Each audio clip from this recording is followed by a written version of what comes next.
নমস্কার বন্ধুরা, অনুষ্ঠান বাড়িতে বা দোকান থেকে এরকম ভেজিটেবল চপ আপনারা নিশ্চয়ই অনেকবারই খেয়েছেন। তবে একদম ঠিক দোকানের মতন ভেজিটেবল চপ বাড়িতেও খুব সহজে বানিয়ে নেওয়া যায়। ড্রিম রেসিপির পক্ষ থেকে আপনাদের সবাইকে জানাই সাদর আমন্ত্রণ। আর আমার আজকের রেসিপি হলো অনুষ্ঠান বাড়ির মতন ভেজিটেবল চপ। ভেজিটেবল চপ বানানোর জন্য এখানে নিয়েছি 2টো গাজর, 2টো বিট আর 3টে আলু। তবে আপনারা আপনাদের পছন্দ মতো ভেজিটেবলগুলো বাড়িয়ে বা কমিয়ে নিতে পারেন। এবার ভেজিটেবল চপ বানানোর জন্য সবার প্রথমে আলুটা সেদ্ধ করে নেব। ওদিকে আলুটা সেদ্ধ হতে থাক, এদিকে আমি বিট আর গাজরটা গ্রেট করে নেব।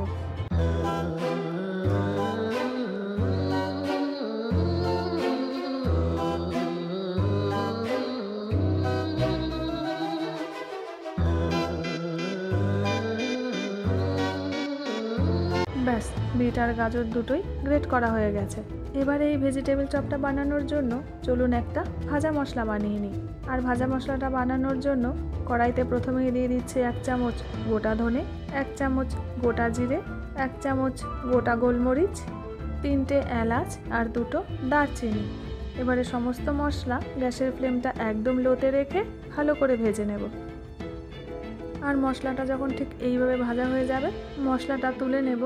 আর যখন ঠান্ডা হয়ে যাবে তখন মশলাটা গুঁড়ো করে নেব।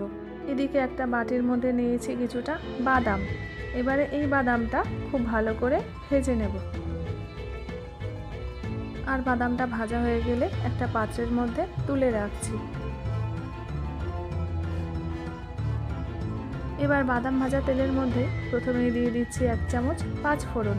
5 ফোড়ন দিয়ে যখন খুব সুন্দর গন্ধ বেরোবে তখন এর মধ্যে দিয়ে দিচ্ছি 1 চামচ আদা আর কাঁচা লঙ্কা বাটা।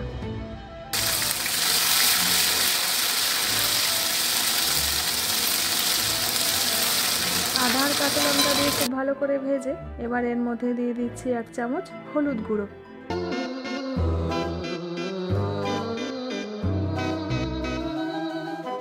হলুদ গুঁড়ো দিয়ে খুব ভালো করে মেশানো হয়ে গেলে এবার এর মধ্যে দিয়ে দিচ্ছি গ্রেট করে রাখা বিট আর গাজর।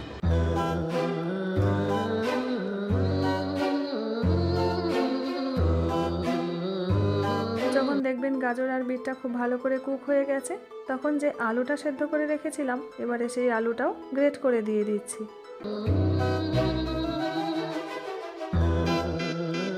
এবার এর মধ্যে দিয়ে দিচ্ছি স্বাদ মতন লবণ, 1 চামচ চিনি আর যে মশলাটা ভেজে গুঁড়ো করে রেখেছিলাম সেই মশলাটাও পুরোটা দিয়ে দিচ্ছি। আর তারপরে সব কিছু খুব ভালো করে মিশিয়ে নিচ্ছি।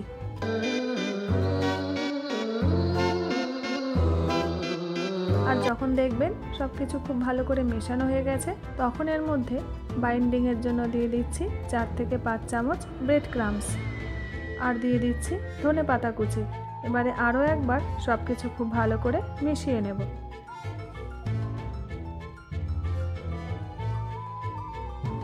ব্যাস, সব কিছু তো খুব ভালো করে মেশানো হয়ে গেছে। এবারে লাস্টে দিয়ে দিচ্ছি ভেজে রাখা বাদাম আর বাদামটা দিয়েও খুব ভালো করে মিশিয়ে নেব। আর মেশাতে মেশাতে যখন দেখবেন কড়াইয়ের গা থেকে এভাবে ছেড়ে ছেড়ে আসছে তখনই বুঝবেন ভেজিটেবল চপের জন্য পুরটা পারফেক্টলি রেডি হয়ে গেছে।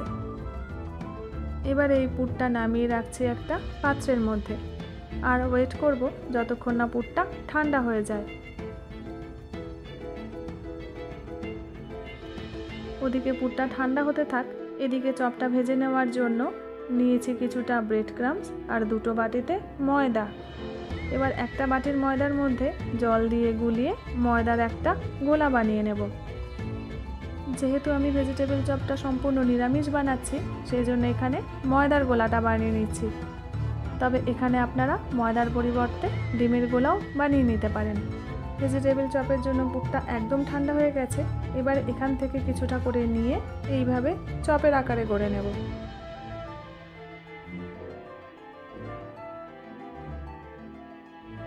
চপটা গড়া হয়ে গেলে প্রথমেই দিয়ে দেব গুঁড়ো ময়দার মধ্যে আর যেটুকু ময়দা এক্সট্রা থাকবে সেটা এইভাবে ঝেড়ে ফেলে দেবেন। আর তারপরে দেব ময়দার গোলার মধ্যে একটা কাঁটা চামচের সাহায্যে ময়দাটা খুব ভালো করে মাখিয়ে এবারে দিয়ে দিচ্ছি ব্রেড ক্রাম্বসের মধ্যে। তবে আপনারা চাইলে এই চপটাকে ডবল কোটিংও করে নিতে পারেন।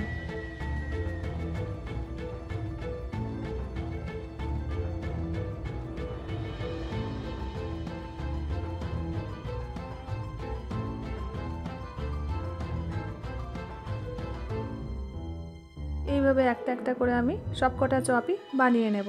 আর তারপরে যখন সবকটা চপ বানানো হয়ে যাবে তখন এই চপগুলো এক এক করে ভেজে নেব। আর চপগুলো ভেজে নেওয়ার জন্য এখানে কড়াইতে পরিমাণ মতন সাদা তেল দিয়ে দিয়েছি। তবে তেলটা খুব গরম করে কিন্তু চপগুলো ছাড়বেন না, তাহলে চপগুলো ছাড়ার সঙ্গে সঙ্গে লাল হয়ে যাবে আর ভেতরটা কিন্তু ভালো করে ভাজা হবে না। তাহলে দেখলেন তো বন্ধুরা, বাড়িতে কত সহজে অনুষ্ঠান বাড়ির মতন ভেজিটেবিল চপ বানিয়ে নেওয়া যায়। তাহলে আপনারাও একবার এইভাবে বাড়িতে বানিয়ে ফেলুন, আশা করি নিশ্চয়ই ভালো লাগবে। আর যদি ভিডিওটা ভালো লেগে থাকে তাহলে লাইক, শেয়ার, সাবস্ক্রাইবের অনুরোধ রইল। আবার দেখা হচ্ছে আপনাদের সাথে একটা নতুন এপিসোডে নতুন একটা ভিডিও নিয়ে।